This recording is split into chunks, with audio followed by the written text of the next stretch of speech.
সাম্প্রতি corona ভাইরাসের সাবভেরিয়েন্ট সংক্রমণ বৃদ্ধি পাওয়ায় স্বাস্থ্য অধিদপ্তর থেকে একটি সতর্কবার্তা জারি করলে মোংলা বন্দর কর্তৃপক্ষ এই বন্দরের মাঝেও তার সতর্ক অবস্থানে রয়েছে।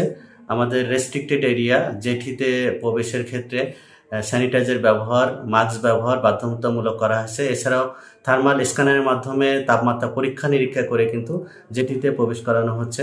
এছাড়াও আগামী 15 জুন রবিবার সরকারি অফিস খুলবে।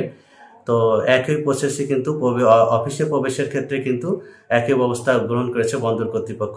এছাড়াও ইন্টারনালি আমাদের বন্দর হসপিটাল থেকে একটি সতর্কবার্তা জারি করা হয়েছে। সেখানে 2টি জরুরি মোবাইল নাম্বার দেওয়া হয়েছে। কোনো রকম লক্ষণ দেখা যায় করোনার সংক্রমণের, তাহলে কিন্তু সেই নাম্বারগুলোতে যোগাযোগ করতে পারবে। এছাড়া আমাদের মোংলা বন্দর কর্তৃপক্ষে বর্তমানে কিন্তু আমদানি রপ্তানি অপারেশনাল কার্যক্রম একেবারেই স্বাভাবিক রয়েছে। আমাদের জেটিতে অপারেশন লোডিং আনলোডিং হচ্ছে।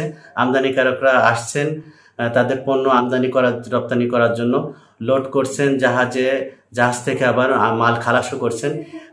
এছাড়া আমাদের বিভিন্ন পয়েন্টে যে ফরেন শিপগুলো আছে, নোঙর করে আছে, সেখান থেকে কিন্তু আমদানিকারকরা তাদের মাল কিন্তু ছাড়িয়ে নিয়ে যাচ্ছেন। তো একেবারে মোংলা বন্দরের কার্যক্রম কিন্তু বর্তমানে স্বাভাবিক অবস্থানে রয়েছে।